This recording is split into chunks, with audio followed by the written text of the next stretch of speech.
welcome to video 2, part 1 of the inner core part of the IB diploma program. In this video, we are going to be focusing on the extended essay component of the inner core, which basically consists of, as I said in video 1, part 2, of 3 components: your extended essay, your TOK, your theory of knowledge, and your CAS, so creativity, activity, and service. Now, the purpose of the inner core is there for you to develop yourself as a person and to make sure that you become what we call an all-rounded learner.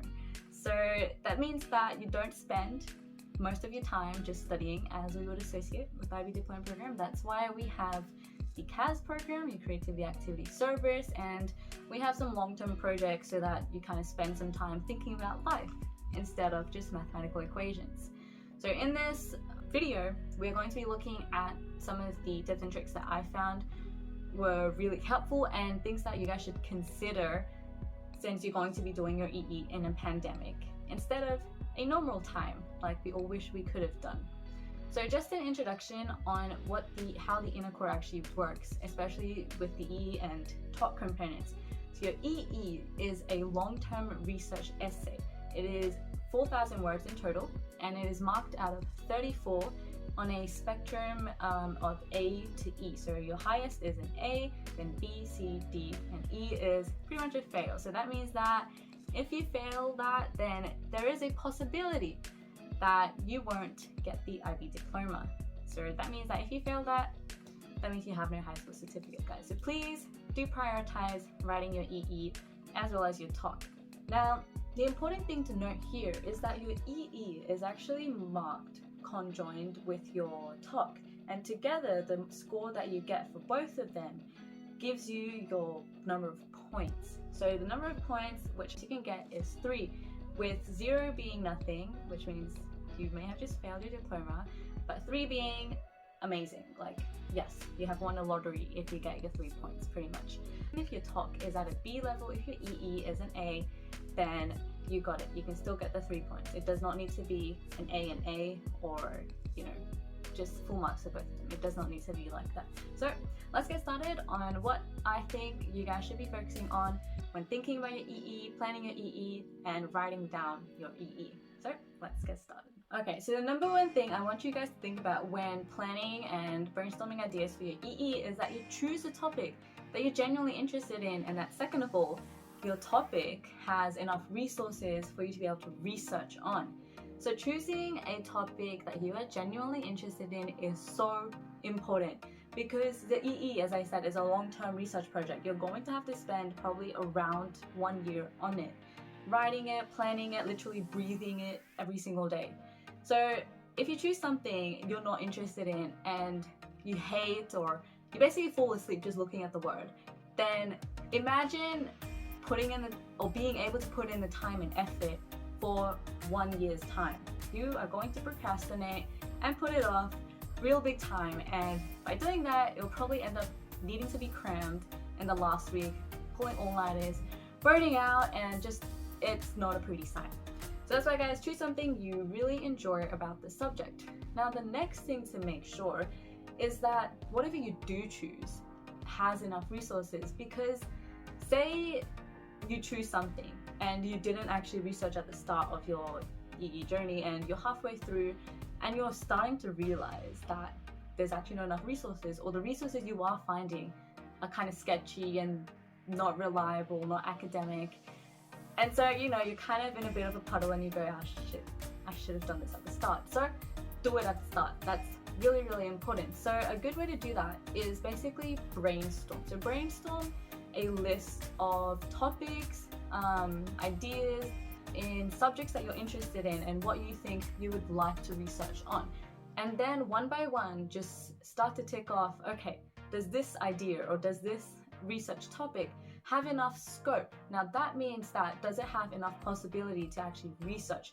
Are there enough resources? And are the resources that are available actually good enough, reliable enough for me to be using in a research project itself? So that's a really good way to just kind of eliminate possibilities that would have ended up being really crappy ideas and gotten you into a bit of a muddle there. So that's one really good way for you guys to brainstorm ideas and then tick off if the ideas are actually good enough. So number one tip to summarize is to choose something you're genuinely interested in, and then to make sure that the topic has enough research. So enough resources for you to do your research essay on. So that's number one. Number two is to make sure you don't panic, stress, and just cry over not being able to find the topic, or just thinking that your topic isn't good enough. So as I said before, I did a science EE, and the exemplars I was looking at while trying to search for a topic for myself were absolutely crazy. Like, I was here reading exemplars that were probably worthy of being a PhD on its own. I'm just here like, my brain cells don't work like that. Like, I'm a bit of a pleb here, please help me. So first of all, let's get this straight. Your EE is not going to get you the Nobel Prize. That is not the main purpose of it. You're not meant to find something groundbreaking, invent something new or whatever. Like, that's what the PhD is for. So your EE as a high school student is just there for you to experience what a research journey should feel like, and that's the whole purpose of it. It's not there for you to panic and cry about it, saying, I'm not going to find anything new with this. Don't worry, that's okay. The research thing that I actually ended up doing wasn't anything new. It was just that it was something that other students hadn't really done before. So that's the only unique aspect of that. So that's why, guys, please don't panic when you need to start doing your EE, because it can be on anything and it does not need to be groundbreaking. That is the main thing that you guys should get into your head. So once you ingest that piece of information, finding a topic becomes so much more easier, because your topic can be on anything. I know a student who did their I think it was art EE on memes, internet memes, and their purpose of, like, I don't even know what it was. I don't do art, but that's basically an example of how your EE can be pretty much on anything. So please don't panic and just think about it, like, in the lead up to it, or when you're needing to do your proposals and everything, that hey, maybe I could do it on this, or hey, maybe I could do it on that. Like, inspiration can come from anywhere. So please don't panic, you guys can do this, so don't worry. So number two, your EE does not equal a PhD. It's just something for you guys to experience the research journey. So don't worry too much about it. Number three is to actually really understand the topic. Think about it like this. Like, if you aren't able to understand the topic, when it comes to actually writing down the whole EE and making your arguments, writing down discussion and everything, you're not going to be able to really give a detailed explanation, detailed in-depth analysis of anything really, if you don't actually understand what's happening in the research topic that you've chosen. This goes especially for science, history, world religion, any group 3 subjects. So, if you guys don't understand what's actually happening at the fundamental levels, then it's really hard to build a solid argument that you can then present in your EE. Now, a good way to defeat that kind of weakness and misunderstandings and all of that kind of stuff is once again to brainstorm and then to plan. So for us, when I was doing my EE, our supervisors made us make massive mind maps and reference lists and with like all these resources and saying, okay, what is each resource telling me? Write down the notes.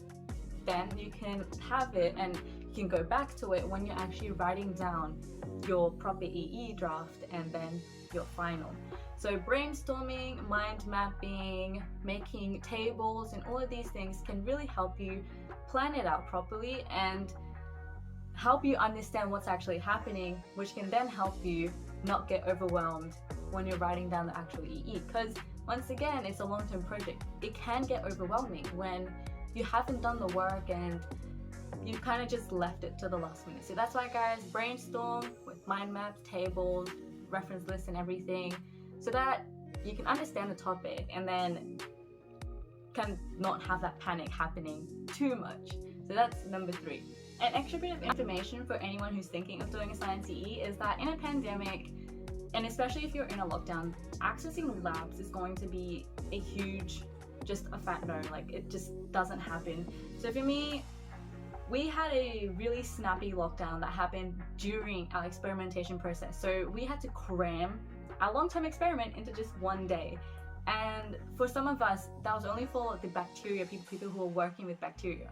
However, for those people who are working with, say, plants or other things that didn't involve bacteria, then that meant they either had to do their experiment at home if it was safe enough, or they had to choose to do a secondary research EE instead. And trust me, like, even though it's a experimental science thing, your EE, it's okay to do a secondary research one. I've had friends who did it during the pandemic and they scored super well. They got the same score as me, 31 out of 34, and just go for it. It's just about making sure that you write it really well, you're analyzing your sources really well, and that the sources you are using are actually worthy and reliable enough to be in the EE itself. So that's a really important thing to consider if you're thinking of doing a science EE. Am I able to access labs at the right time? And if I can access labs, how long will my experiment take? Am I able to finish it as quickly as I can? Otherwise, snappy lockdowns aren't going to be helping you. The other thing is, if you're thinking of doing, say for example, group 3, things that need surveys, like people that you need to talk to, SurveyMonkey online surveys are going to be your best friend there. Just put everything on there. Maybe ask if you can have Skype calls with any like connections that you need. If you're doing world religion, you need religious people, just send out a forum link maybe to people who do know. Your friends might know religious people. It's really just about making use of your connections. The internet, the online world is going to be your best friend in this pandemic if you need data, primary data especially, for such EEs. So guys, things to really consider are, again, can you access labs? Can you access people face to face? Or is there an alternative way that you can still pretty much do the similar kind of thing or the same kind of thing, but at a lower risk and a lower snappy lockdown risk happening? Guys, number 4 is to actually read through the criteria and some exemplars, so you actually know what is going on, what is expected of you, and what a really good EE and a really shit EE looks like. So the EE criteria consists of 5 criteria, where it's A, B, C, D, and E, and each of them are marked differently. So criterion C is the highest, it's marked out of 12. Then there's 6 marks out of 6, and then the lowest is marked out of 4. So criterion C is the largest criteria because it focuses on critical thinking. And that is basically the whole purpose of EE, to test, hey, does this kid have brain cells? Can they think about stuff? And that's your criterion C. So really make sure you read through the criteria to understand what your EE should look like and how to really target your writing so that it hits everything in those criteria. And read exemplars. Exemplars are the best source of information to understand sort of like the essence of an EE, because your EE does not equal an IA. An IA is an internal assessment. Your EE, as I said before, is a long-term research project, whereas an IA is very short-term. It's just testing, hey, can this kid do whatever methodology that subject requires? So for example, a science IA is just testing, hey, can this kid use a scientific method? Whereas the EE is actually really testing, hey, does this kid have personal engagement? Can they really think about worldly matters deeply, scientifically, or in whatever subject discipline you guys are going to be thinking of doing your EE in? That's why, guys, really think about how you're going to structure your EE. Your exemplars are going to help you with that, and that your EE is not the same as an IA. Please don't confuse them. Once you start writing and once you get into the process, you'll understand what I'm saying a lot more than right now when you haven't started it. But those are some really big things to think about. So read the criteria, as always, for any sort of assessment, and read the exemplars to understand the EE essence, how to structure the EE, and to really understand how the EE differs from an IA. So that was number 4.